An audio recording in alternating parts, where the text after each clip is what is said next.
আমার কাছে গ্রামের পেন্টিং মানেই অন্যরকম একটু ভালো লাগা।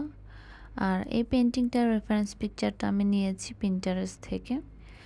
পেন্টিংটার রেফারেন্সটা সম্ভবত এআই দিয়ে করা। আমার রিয়েল মনে হয়নি, বাট আমি রিয়েলিস্টিক রাখার ট্রাই করেছি।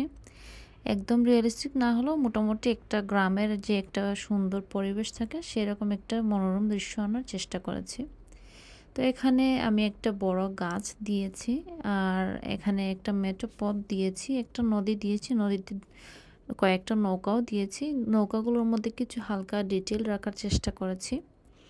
আর আপনারা খেয়াল করে দেখবেন নৌকাতে কিন্তু প্রথমেই আমি একদম ব্ল্যাক কালার দিয়েছি, যাতে পরে এটাতে ভালোভাবে ডিটেলটা করা যায়। সেম এখানে গাছগুলোতেও কিন্তু আমি একদম ব্ল্যাক না, এখানে একটু ডার্ক গ্রিন কালার দিয়েছি, এখানে একদম ব্ল্যাক মনে হচ্ছে। তারপর এখানে গাছে ঘাসের কিছু ডিটেইল আমি অ্যাড করেছি। যখন এখানে গাছের ডার্ক লেয়ারটা শুকিয়ে যায় তখন আমি এখানে গ্রিন কালার অ্যাপ্লাই করেছি।